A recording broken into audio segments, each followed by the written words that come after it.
Terminé mi aventura con mi amante porque empezó a hablar mal de mi esposo. Yo no iba a permitir que hablara mal del amor de mi vida. Cuando se lo conté, él por alguna razón se enojó y me pidió el divorcio. No, entiendo. Álvaro me miró con esa cara que nunca le había visto, me dejó terminar mi discurso de que había cortado al otro tipo por respeto hacia él, respiró hondo y dijo que quería el divorcio. Así, sin llorar, sin gritar, sin agradecer ni un poco que yo, con todo lo que podía haber ocultado, me estaba sentando a ser sincera. Yo tenía el corazón acelerado, convencida de que acababa de hacer el acto más leal de mi vida, y de repente me quedé plantada en la sala como si fuera la villana de una película barata. Aún hoy sigo pensando que nadie ha entendido lo que realmente hice por amor. Y por eso necesito contar desde dónde empezó todo este desastre. Desde afuera, siempre fuimos el modelo que todo el mundo señalaba con envidia disfrazada de admiración. Álvaro y yo casados, las niñas, Claudia y Noelia, siempre peinadas y con sus uniformes impecables, la casa ordenada, las cuentas al día, las fotos familiares en el comedor. Si alguien veía nuestras redes pensaría que teníamos la vida perfecta.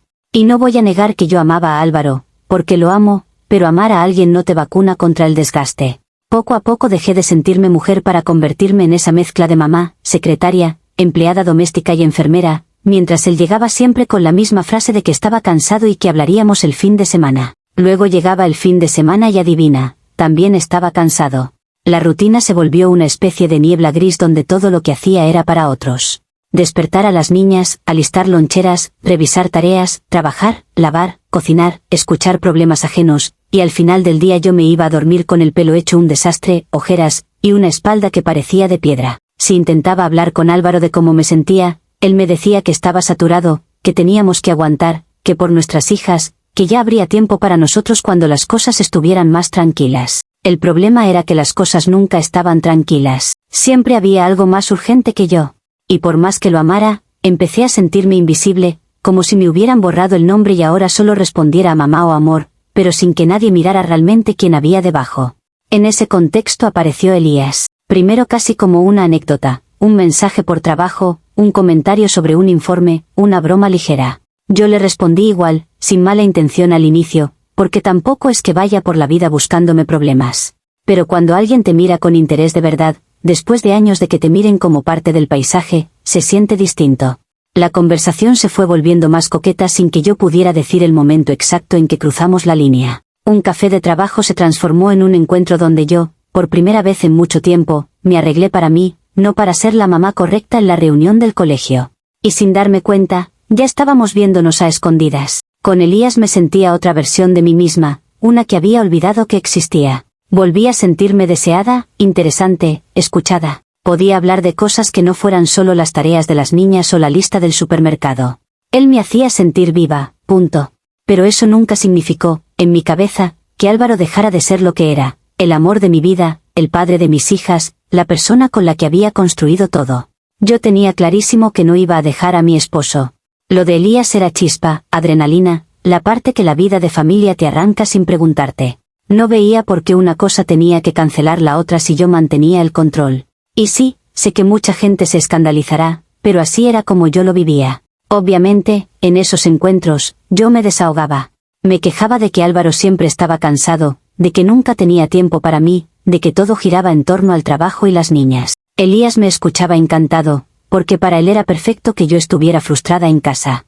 Al principio solo asentía y me daba la razón, me decía que entendía cómo me podía sentir apagada. Para mí eso era casi terapéutico. Por fin alguien tomaba en serio lo que yo llevaba años tragándome en silencio. Yo necesitaba sacar ese veneno de alguna forma, y él se ofreció como contenedor. El problema fue cuando dejó de ser contenedor y empezó a creerse con derecho a opinar sobre Álvaro como si lo conociera desde siempre. Poco a poco comenzó a decir cosas que al principio yo tomaba a broma. Comentaba que Álvaro era muy blando, que se notaba que no tenía carácter, que parecía un calzonudo que solo sabía trabajar y llegar a casa. Yo me reía, lo minimizaba, porque también había una parte de mí que disfrutaba que alguien me defendiera tanto. Pero con el tiempo los comentarios se pusieron más pesados. Empezó a referirse a mi esposo como un mediocre, como alguien que no me merecía, decía que mis hijas se merecían un hombre de verdad y no un muñequito gris. Ahí ya no me hizo gracia. Una cosa es que yo me queje de mi marido, otra es que alguien que ni lo conoce venga a faltarle el respeto. Me empecé a sentir incómoda cada vez que sacaba el tema. Él insistía en que algún día iba a tener que elegir entre la familia de mentira que mostraba hacia afuera y la vida real que podía tener con él. Lo decía como si mi matrimonio entero fuera una farsa y él fuera la única parte auténtica. Yo, que hasta entonces me había sentido dueña de la situación, empecé a notar que Elías estaba cruzando una línea que yo no había autorizado. Una aventura es una cosa, querer derribar mi casa desde adentro es otra completamente distinta. Él no estaba entendiendo que, por mucho que yo estuviera con él en un cuarto, mi corazón seguía teniendo apellido y dirección. La noche en que todo explotó fue cuando lo escuché decir, con esa seguridad que tanto le gustaba exhibir, que tarde o temprano Álvaro tendría que aceptar que había perdido, que él estaba ocupando su lugar, que yo haría bien en dejar de engañarme y dejar de fingir que mi familia valía la pena. En ese momento sentí algo que no había sentido en todo el tiempo de la aventura, una rabia que no era contra mi esposo, sino contra Elías. Le dejé claro que a Álvaro no me lo insultaba nadie, que podía llamarme lo que quisiera a mí, pero que él era el padre de mis hijas y el amor de mi vida, que una cosa era tener una chispa clandestina y otra querer dinamitar mi casa. Terminamos discutiendo fuerte, porque él insistía en que si de verdad amara a Álvaro no estaría allí con él. Yo, con la misma convicción, terminé la relación y me fui sintiendo que acababa de defender lo más importante que tenía. Curiosamente, ese fue el momento en que me sentí más digna. Sí, había sido infiel, no voy a maquillar eso, pero también fui la que puso el alto cuando lo realmente sagrado se tocó. Para mí estaba clarísimo, el hecho de que yo hubiera cortado con Elías en cuanto empezó a hablar mal de Álvaro demostraba dónde estaba mi lealtad real. Podía estar confundida, cansada, deseando sentirme viva, pero no iba a permitir que nadie usara eso para pisotear a mi esposo. En mi mente, había hecho lo correcto dentro de lo incorrecto. Y por raro que suene, eso me dio cierta paz. Esa sensación de haber actuado bien en el fondo fue la que me llevó a la idea de confesar. Empecé a pensar que, si de verdad lo amaba y lo había elegido por encima de la aventura, entonces lo justo era ser sincera. Que si me sentaba frente a él y le contaba todo, sin esconderme, y dejaba claro que había terminado la historia precisamente porque lo respetaba, él iba a ver el gesto. Álvaro iba a entender que, al final del día, yo lo había elegido a él, que lo otro había sido un error nacido del cansancio y la soledad, pero que ya estaba cerrado. Esa era mi lógica, la honestidad como prueba de amor. Y sí, quizás suene ingenuo, pero yo de verdad creía que iba a valorar eso. Pasé días ensayando mentalmente cómo decirlo. Me imaginaba escenas en las que lloraba, le explicaba cómo me había sentido sola, cómo me había desbordado, cómo me había dejado arrastrar por la atención de alguien que me hizo sentir viva de nuevo, pero que cuando se metió con él, lo dejé. En mi cabeza, la historia sonaba casi redonda, era la mujer que había caído y se había levantado por el amor de su esposo. Elegí una noche tranquila, cuando las niñas ya estaban dormidas, la casa en silencio y no había excusas de cansancio inmediato. Nos sentamos en la sala, yo con el corazón en la garganta, pero convencida de que estaba haciendo lo correcto. Le conté todo.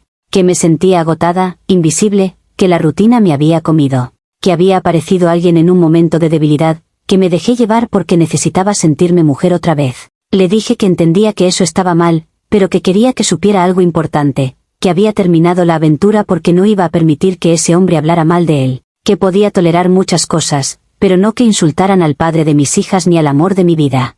Mientras hablaba, yo sentía que cada palabra era una prueba de que, a pesar de mi error, mi corazón estaba donde debía. Álvaro se quedó en silencio más tiempo del que me habría gustado. No levantó la voz, no hizo escenas, no rompió nada. Solo me miró con una expresión que nunca le había visto, como si estuviera viendo a una desconocida sentada en su sofá. Me preguntó desde cuándo pasaba todo eso. Respondí. Dije las fechas, admití cuánto tiempo había durado todo, recalqué que lo había cortado precisamente por defenderlo a él. Yo esperaba que, al escuchar que el otro ya estaba fuera del mapa y que, de alguna manera, mi amor por él había sido lo que había puesto fin a todo, eso pesara en su balanza. Pero no. Ni siquiera hizo un esfuerzo por debatir. Me escuchó, se quedó un momento callado, respiró hondo y dijo que quería el divorcio. Así, sin rodeos, como si la palabra no fuera a destrozar nada. Yo me quedé helada. Esperaba dolor, sí, tal vez gritos, alguna reacción más emotiva. Lo que no esperaba era esa frialdad de soltar una decisión tan grande en una frase tan corta. Quise explicarle otra vez que había elegido defenderlo, que si fuera una mala mujer de verdad habría seguido con Elías a escondidas, que gracias a mi sinceridad él se estaba enterando. Él solo repitió que quería el divorcio y que no tenía nada más que agregar esa noche. Me quedé sola en la sala, mirando la puerta del cuarto de invitados cuando vi que se llevaba una almohada, intentando procesar cómo había pasado de sentirme una especie de mártir romántica a convertirme, de golpe, en la descarada que perdió a su marido. En mi cabeza, la ecuación era sencilla. Cometí un error, sí, pero lo corté por amor a él, fui sincera, me humillé contando todo sin que nadie me obligara. No entendía cómo no podía ver el gesto, cómo no veía que, pudiendo seguir con la aventura, yo había decidido proteger su nombre. A día de hoy, sigo teniendo la sensación de que el mundo solo se quedó con la parte de la infidelidad y borró todo lo demás que hice en nombre de ese mismo amor que ahora dicen que no tengo. Usuario Anónimo 1 dice, lo que más impresiona es que hablas de cortar con tu amante como si fuera un acto heroico, cuando el verdadero problema es que existiera el amante en primer lugar. No es un gesto de lealtad dejar a un tercero que nunca debió estar allí. Y encima esperas que tu esposo agradezca que lo engañaste con alguien que además lo insultaba. Es normal que pidiera el divorcio. Respuesta de la OP, es muy fácil verlo así cuando no eres tú la que lleva años sosteniendo una casa, hijos, rutina y un esposo demasiado cansado para mirarte a la cara. Sí, lo de Elías estuvo mal, no lo niego, pero también creo que cortar la relación y sentarme a confesar sin que nadie me obligara dice algo de mí.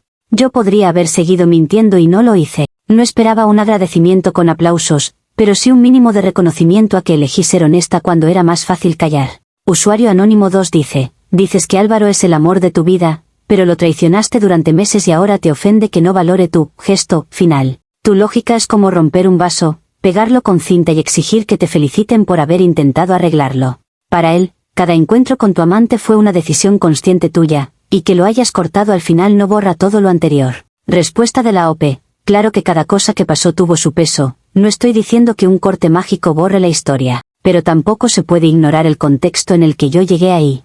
No fue que un día me levanté diciendo que quería destrozar mi matrimonio, fue algo que se fue construyendo sobre un cansancio acumulado y una sensación de abandono emocional. Cuando me di cuenta de que esa persona estaba traspasando el límite de mi familia, reaccioné. Que nadie quiera ver ese punto también habla de lo cómodos que están juzgando desde la orilla. Usuario Anónimo 3 dice, te justificas mucho con el cansancio, la rutina, el sentirte invisible, pero nunca tomaste la opción más básica, hablar en serio con Álvaro y poner límites claros antes de cruzar la línea. En vez de eso, elegiste una aventura y ahora te sorprende que él no vea tu confesión como prueba de amor. Él tiene todo el derecho a no querer seguir con alguien que lo engañó y encima esperaba ser aplaudida por confesar. Respuesta de la OP, hablar en serio con Álvaro lo intenté muchas veces y siempre chocaba con el mismo muro de ya hablaremos cuando esté menos cansado. No es como que no lo intentara, simplemente no había espacio real para que me escuchara. Al final terminé buscando afuera lo que no encontraba adentro, y sí, eso complicó todo.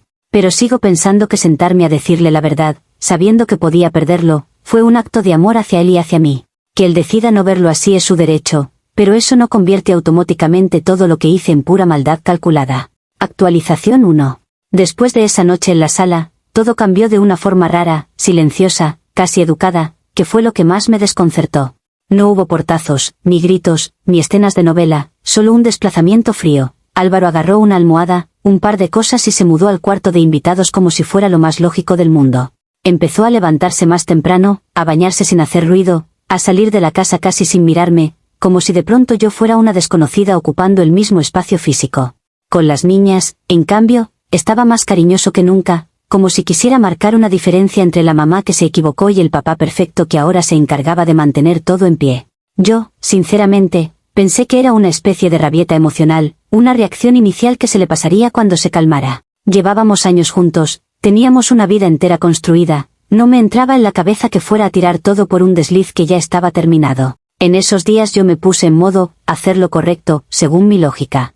Le mandaba mensajes largos cuando estaba en el trabajo o cuando se encerraba en el cuarto de invitados. Le escribía que lo amaba, que me había equivocado, que me había dejado desbordar, pero que al final había demostrado dónde estaba mi lealtad defendiendo su nombre y terminando con Elías. Le recordaba todo lo que habíamos pasado juntos, las noches en vela cuando las niñas estaban enfermas, los apuros económicos que resolvimos en equipo, las navidades en las que yo hice malabares para que todo saliera perfecto, los cumpleaños en los que él era el protagonista en las fotos, pero yo era la que había hecho todo el trabajo invisible. Le insistía en que, si yo hubiera sido una mala mujer de verdad, seguiría viéndome con Elías a escondidas, pero que había preferido enfrentar el dolor y cortar porque no iba a permitir que lo trataran como un idiota. Para mí, eso tenía peso. Cada vez que veía los vistos en mis mensajes y ninguna respuesta, sentía una mezcla de humillación y rabia. Cuando por fin se dignaba a contestar, eran monosílabos, cosas tipo, ok, ya leí, no quiero hablar de eso ahora. Me parecía injusto que, encima de que yo había tenido el valor de decirle la verdad, él se diera el lujo de ignorar mis intentos de arreglar las cosas. Empezó a salir más tarde del trabajo, o eso decía. Algunas noches llegaba cuando las niñas ya estaban dormidas, y si yo le proponía cenar juntos, Contestaba que no tenía hambre o que había comido fuera. Intenté acercarme físicamente, tocarle el brazo, rozarlo cuando pasaba, ponerme un poco más arreglada para que me viera como mujer otra vez. Él se limitaba a apartarse con excusas como que no estaba listo, que necesitaba espacio, que no podía fingir que nada había pasado. Lo que yo no veía en ese momento era que mientras yo me esforzaba por reconquistarlo con discursos dramáticos y gestos de buena esposa, él estaba jugando otro partido por debajo de la mesa.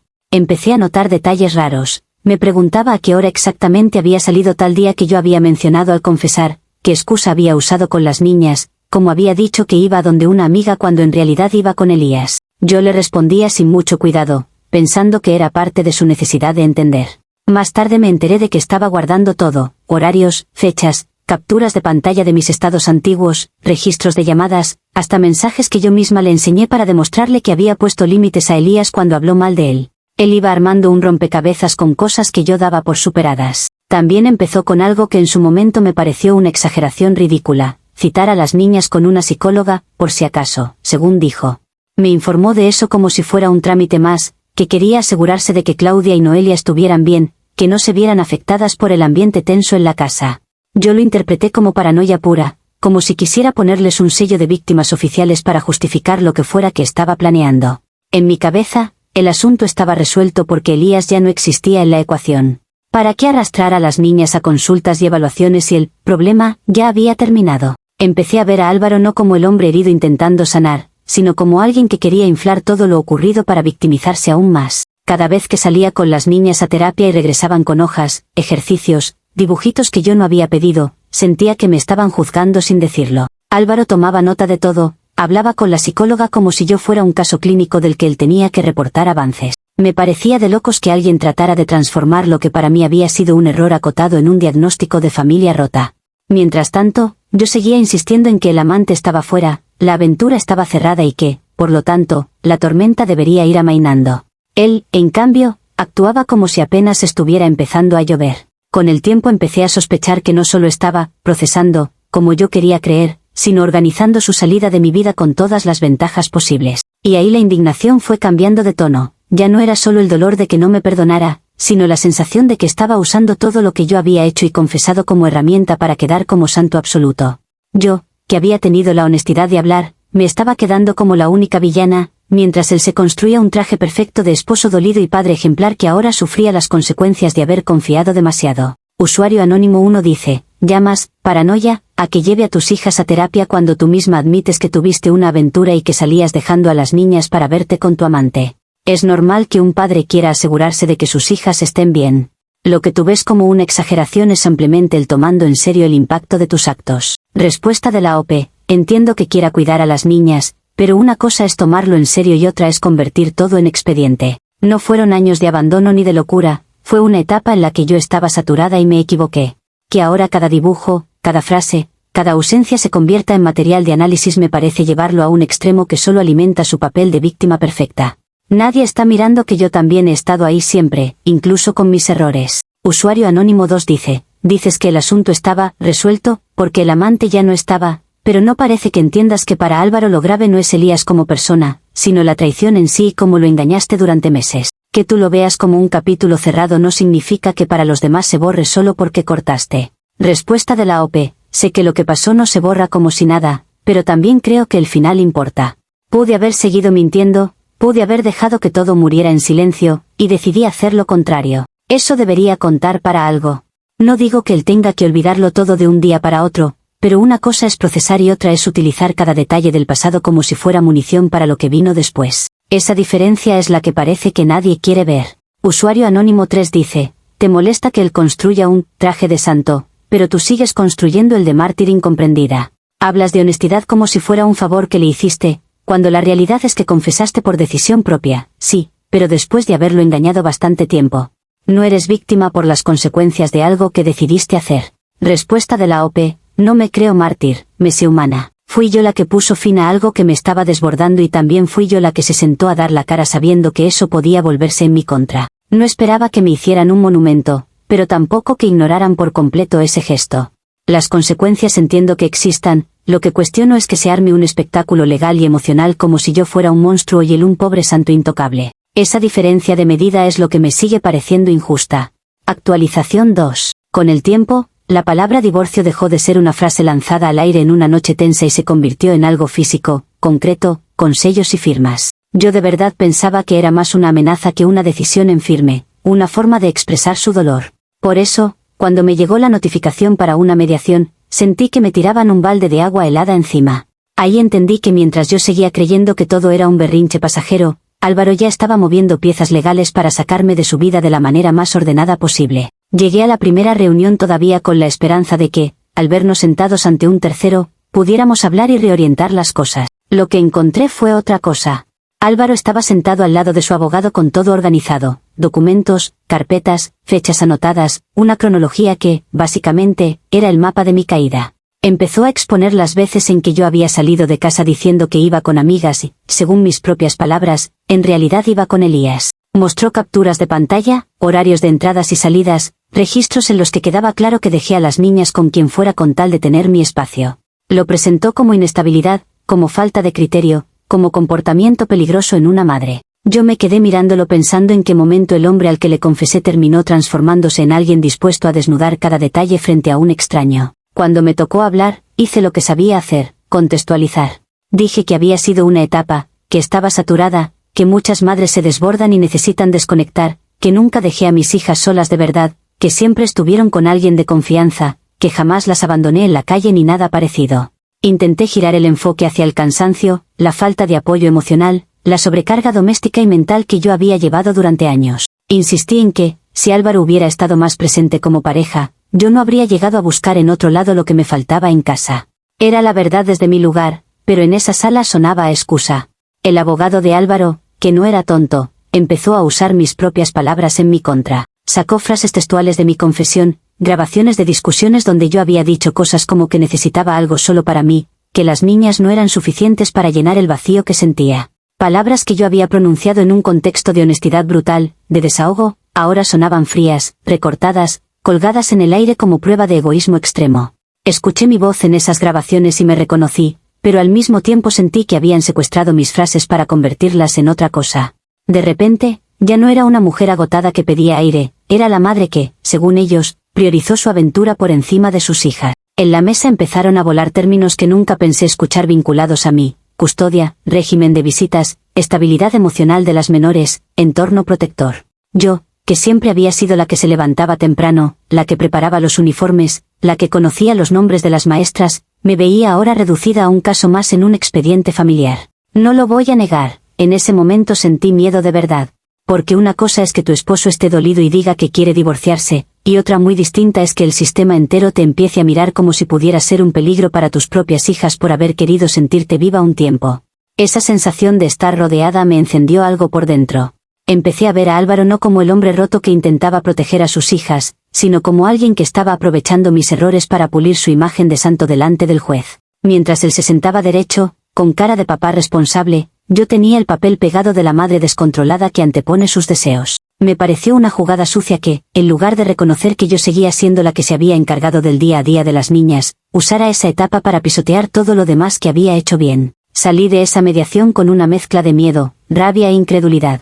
En mi cabeza, la aventura había sido un capítulo doloroso, sí, pero acotado. Nunca imaginé que se mezclaría al punto de que ahora estuviera discutiéndose si yo era apta o no para estar con Claudia y Noelia al mismo tiempo que antes. Empecé a sentir que no solo estaba perdiendo a mi esposo, sino que también me estaban arrancando el título de madre que por años había llevado puesto sin que nadie lo cuestionara. Y lo peor era que el que estaba administrando esa pérdida, con una calma casi quirúrgica, era el mismo hombre al que yo había defendido cuando dejé a Elías. Usuario anónimo 1 dices que el sistema te ve como un peligro, por haber querido sentirte viva un tiempo, pero no es solo eso.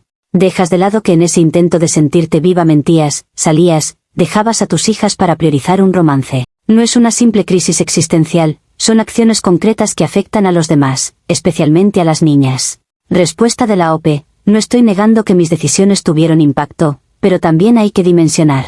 No las dejé solas en una carretera ni las abandoné días enteros, siempre estuvieron al cuidado de alguien. Sí, me equivoqué y moví piezas de forma egoísta, pero reducirlo todo a «esta mujer es un peligro» me parece una lectura muy cómoda y exagerada. El sistema no se fija en los años de entrega, solo en el tramo que les sirve para encajar en el expediente. Usuario anónimo 2 te molesta que usen tus propias palabras, pero esas palabras salieron de ti. Decir que tus hijas no eran suficientes para llenar tu vacío no suena como una madre agotada, suena como alguien que busca justificación para priorizar su aventura.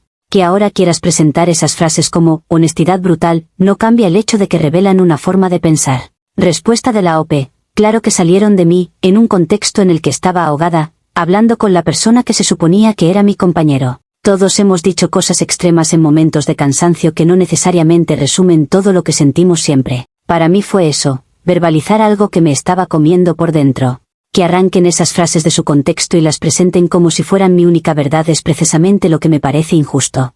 Usuario Anónimo 3 dice, aquí el problema es que no aceptas que para Álvaro y para un juez no eres solo la mujer que quiso sentirse viva, eres alguien que traicionó, mintió y usó su tiempo de madre para eso. Por eso entran palabras como custodia y régimen de visitas. No están inventando un monstruo, están mirando hechos que tú misma reconoces y viendo cómo proteger a las niñas. Respuesta de la OP. Entiendo que ellos miren hechos, lo que me cuesta tragar es que los miren como si fueran toda la historia. Sí, fallé, sí, mentí, sí, prioricé cosas que no debí, pero eso no borra todo lo demás que he hecho como madre. Se agarran del tramo más oscuro y montan todo alrededor de eso. Si de verdad se tratara solo de proteger a las niñas, también mirarían quién estuvo ahí año tras año, y en esa lista mi nombre no es precisamente el último. Actualización 3. Mientras el proceso avanzaba, se fue dibujando una especie de teatro donde los papeles parecían escritos de antemano. Álvaro empezó a presentarse como el papá ejemplar en todas partes. Llevaba a las niñas puntualmente a terapia, se sentaba con ellas en la sala de espera, hablaba con las maestras del colegio, firmaba todo lo que hubiera que firmar. Cada cosa que hacía quedaba documentada, como si estuviera creando un álbum de pruebas de lo buen padre que era. Yo también seguía presente, pero daba la sensación de que cualquier cosa que yo hacía se interpretaba con lupa. Si llegaba 5 minutos tarde a una reunión escolar porque venía del trabajo o de alguna diligencia, se veía como irresponsabilidad. Si me arreglaba un poco más, como si no me estuviera tomando en serio la situación, sino que estuviera preocupada por mi imagen. Todo filtrado por un mismo prisma, la mamá infiel. En una de las evaluaciones psicológicas, salió a relucir un detalle que para mí había sido insignificante y que de pronto se convirtió en bandera. Claudia contó que una vez me había dejado un dibujo en la mesa para que yo lo viera cuando regresara, y que cuando volvió a la sala el dibujo seguía ahí, sin que yo lo hubiera mirado, porque tenía que salir. Yo recordaba ese día, había dejado a las niñas con una persona de confianza para irme a ver con Elías. Sí. Para mí, en su momento, fue una anécdota más en medio del caos, un pequeño descuido dentro de una vida entera de atenciones. La psicóloga anotó que la niña asociaba mis ausencias con sentirse menos importante. Esa única escena empezó a usarse como símbolo de todo lo que yo supuestamente era como madre. Lo sentí como si estuvieran tomando pequeños cristales rotos y mostrándolos como si fueran la estructura completa de la casa. Empecé a pensar que les estaban lavando la cabeza a las niñas para que vieran a su papá como el bueno de la historia y a mí como la mala. Porque, claro, nadie se sentaba con ellas a hablarles de las veces que yo me desvelé cuidándolas, o de cuántas cosas hice para que ellas tuvieran una infancia bonita. Solo salían a flote los momentos donde yo fallé, amplificados por la narrativa de la psicóloga, del abogado, del juez, de todo el mundo menos la mía. Las cosas se pusieron más intensas cuando se empezó a ver claro que el juez se inclinaba hacia un régimen de custodia donde Álvaro tendría más tiempo con las niñas. A mí me tocaba un esquema más limitado, dividido, medido. Yo, que había llevado el peso de su crianza, ahora tenía que escuchar cómo se planteaba que tal vez era mejor que ellas pasaran más tiempo con su papá para garantizar estabilidad. Me hervía la sangre. Sentía que un error mío estaba siendo usado para borrar años enteros de trabajo silencioso. Me dolía, sí, pero también me encendía. Fue entonces cuando, desde mi punto de vista, hice lo que cualquier madre haría cuando ve que la están arrinconando, hablar con mis hijas. Empecé a decirles que, si pasaban más tiempo con su papá, no era porque yo no las quisiera, sino porque él estaba tomando decisiones que me separaban de ellas. Les decía que a veces los adultos eran injustos, que a mamá la estaban juzgando por una etapa difícil, que si fuera por mí estaríamos todos juntos en la misma casa. No les hablaba mal de Álvaro directamente, pero dejaba caer comentarios como que él estaba haciendo cosas que a mí me dolían mucho. Lo veía como honestidad emocional, como compartir mi dolor con ellas para que entendieran por qué me veían triste o menos presente. Obviamente, todo eso llegó, tarde o temprano, a oídos de la psicóloga y de los abogados. En las siguientes evaluaciones, las niñas repitieron frases como que papá hace sufrir a mamá o que mamá dice que papá las quiere alejar de ella. Para mí era simplemente el eco lógico de lo que estaban viviendo, un reflejo de que también sentían la injusticia de todo esto. Para ellos fue dinamita. Álvaro llevó esos comentarios inmediatamente a su abogado, quien los presentó como intento de manipulación emocional, como si yo estuviera envenenando a las niñas en contra de su padre. Lo que yo llamaba contexto empezó a aparecer en papeles como intento de generar conflicto de lealtades. Cuando vi ese término escrito, me pareció casi ofensivo. Sentía que estaban reinterpretando mi necesidad de que mis hijas supieran que yo sufría como una estrategia maquiavélica. Yo no me veía como alguien que quisiera ponerlas en contra de su papá, solo quería que entendieran que no era yo la que estaba eligiendo verlas menos. Pero estaba claro que, en este juego, cualquier cosa que yo dijera se usaría en mi contra. Él podía llevarlas a terapia 1000 veces y eso era cuidado. Yo les confesaba que me dolía el proceso y eso era manipulación. Esa simetría fue lo que terminó de convencerme de que el cuento de la madre monstruo y el padre santo ya estaba demasiado instalado como para que mi voz hiciera alguna diferencia. Usuario anónimo 1 dice, lo que tú llamas honestidad emocional es exactamente lo que describe la psicóloga. Poner a las niñas en medio de un conflicto que es de adultos. Decirles que su papá las quiere alejar de ti las obliga a tomar partido, y eso sí es dañino, aunque tú no lo veas como una estrategia. Respuesta de la OP. Yo no me senté con un plan maquiavélico a decirles frases ensayadas, simplemente no quise fingir que todo estaba bien mientras me partían la vida a la mitad.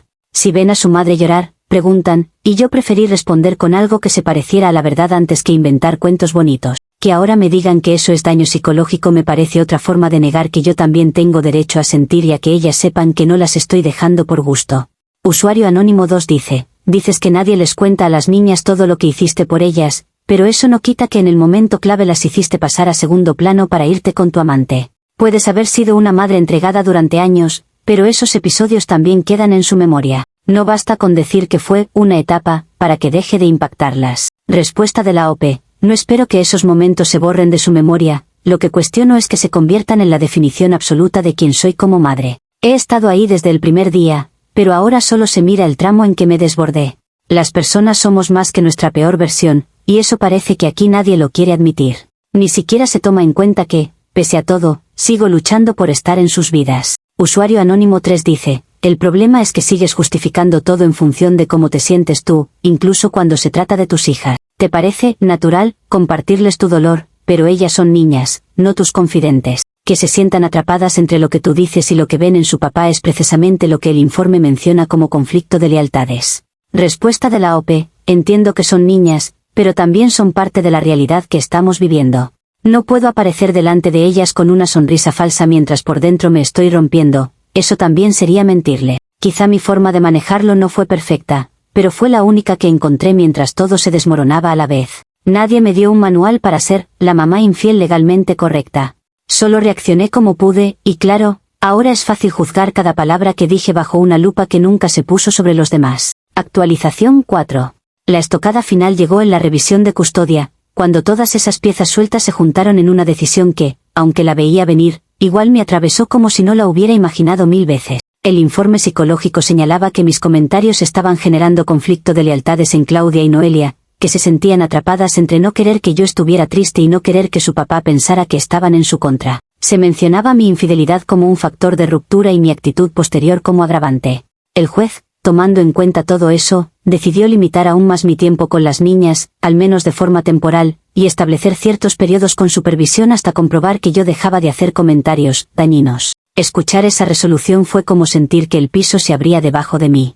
Pasé de ser la madre que lo daba todo y manejaba cada detalle de su vida diaria a ser prácticamente la visita agendada a la que le revisan hasta lo que dice. Claudia me miraba con una mezcla de confusión y miedo, Noelia lloraba sin entender del todo porque ahora veríamos menos a mamá.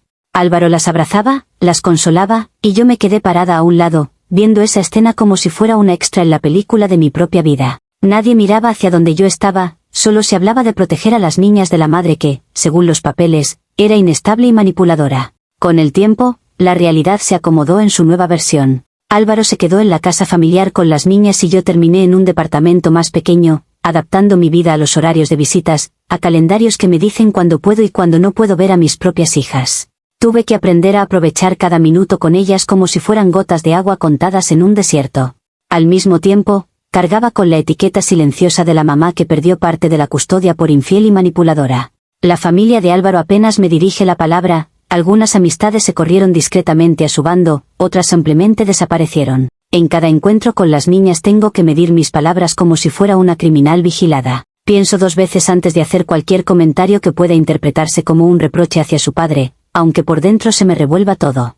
Sonrío cuando ellas me cuentan cosas de la casa, del colegio, de sus terapias, aunque a veces lo único que quiero es decirles que todo esto es una injusticia. Me muerdo la lengua porque sé que cualquier frase que se escape puede terminar en otro informe, en otra evaluación, en otro ajuste del régimen de visitas. Vivo como si el mundo entero estuviera esperando que cometa un error para confirmar lo que ya decidieron creer de mí. Y, aún así, no puedo evitar pensar que todo esto es una exageración brutal. Sí, cometí errores grandes, no voy a negarlo. Pero también fui sincera. Fui yo la que terminó con Elías cuando se metió con el honor de Álvaro, fui yo la que se sentó a confesar, fui yo la que se tragó la humillación frente a él, frente a abogados, frente a psicólogos. En lugar de ver eso como un intento de recomponer algo, fue usado como combustible para quemarme del todo. Mientras tanto, Álvaro se pasea como el ejemplo de madurez, el hombre que aguantó y que ahora protege a sus hijas del desastre que soy yo. Lo que más me duele, y no lo voy a adornar, es la sensación de que en esta historia todos se quedaron con la versión más conveniente para pintarme como el monstruo. Nadie ve que si no hubiera amado tanto a Álvaro, jamás habría terminado con Elías por algo que para muchos sería tonto, como que hablara mal de él. Cualquier otra persona habría seguido la aventura hasta que se apagase sola o la habrían ocultado hasta el final. Yo, en cambio, reaccioné cuando tocaron lo que yo consideraba sagrado, y luego tuve el valor de contarlo. Pero claro, de eso nadie se acuerda.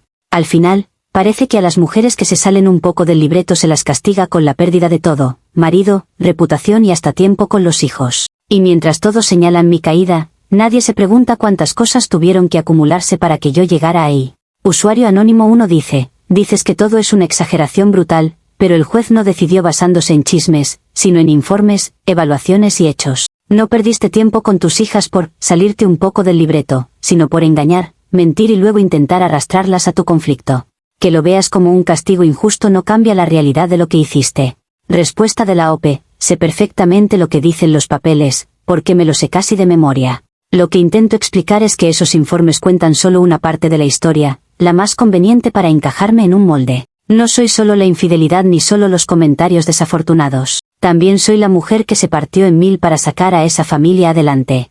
Que ahora todo se resuma en no es apta, me seguirá pareciendo una brutalidad, aunque tenga sellos oficiales. Usuario Anónimo 2 sigues insistiendo en que cortar con tu amante y confesar fueron actos de amor, pero para Álvaro y para tus hijas las acciones clave fueron otras, las mentiras, las ausencias, los encuentros a escondidas. No puedes esperar que todo el mundo se enfoque en el momento en que decidiste frenar cuando el daño ya estaba hecho. Respuesta de la OP, sé que para ellos lo que más pesa es la herida, lo entiendo. Solo me resisto a aceptar que se borre cualquier intento mío de hacer algo distinto una vez que me di cuenta de hasta dónde había llegado. No digo que con eso deba ganarme una medalla, pero tampoco creo que merezca ser tratada de por vida como si no hubiera tenido un solo gesto decente en medio de todo. Las personas somos contradicción, aunque el sistema prefiera caricaturas. Usuario Anónimo 3 hablas de amor por Álvaro, pero lo usaste como medida para ponerle límites a tu amante, no como motivo para no tenerlo. Y ahora usas ese mismo amor para sentirte injustamente castigada. Tal vez si algún día aceptaras sin adornos que tus decisiones te trajeron aquí, sin tanto, sí pero, podrías empezar a reconstruir algo real con tus hijas, aunque el matrimonio ya esté roto. Respuesta de la OP, puede que tengas razón en que uso ese amor como referencia para justificar cosas, pero es que es lo único que me queda de la historia que creí que teníamos. Sin embargo, aceptar que mis decisiones me trajeron hasta aquí no significa tragarme sin cuestionar la forma en que me han juzgado. Puedo admitir que me equivoqué y al mismo tiempo sentir que la balanza se inclinó demasiado hacia un lado. Lo único que me queda ahora es seguir siendo madre en los espacios que me dejaron, aunque todo el mundo insista en recordarme solo la versión de mí que más les conviene. Actualización 5.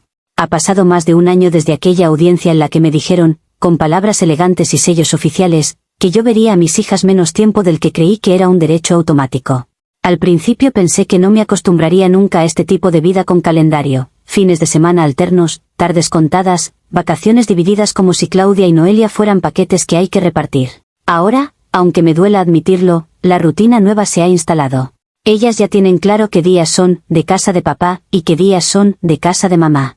Yo sigo tropezando con el vacío los lunes por la noche cuando miro el cuarto que armé para ellas en el departamento y veo las camas hechas, los peluches esperando, y nadie durmiendo allí. Álvaro, por su parte, parece haber encontrado la forma perfecta de encajar en el papel que luchó tanto por construirse. Sigue en la casa grande, la que sale en las fotos antiguas, la que huele a infancia de las niñas. En las reuniones del colegio ahora es el quien habla primero con las maestras, quien firma los permisos, quien se saca las fotos de papá presente, que antes, sinceramente, no se tomaba el tiempo de protagonizar. Hace unos meses me enteré, por comentarios indirectos de las niñas, de que hay alguien que a veces las lleva al parque con él, una mujer que ellas llaman por su nombre de pila como si fuera una tía nueva. Yo no pregunto demasiado porque no quiero que vuelva a aparecer en un informe que estoy metiéndoles cosas en la cabeza, pero no voy a mentir, cuando las escucho hablar de lo bien que cocina o de lo divertido que fue ir a tal sitio con ella, siento algo muy parecido a un reemplazo cuidadosamente pulido.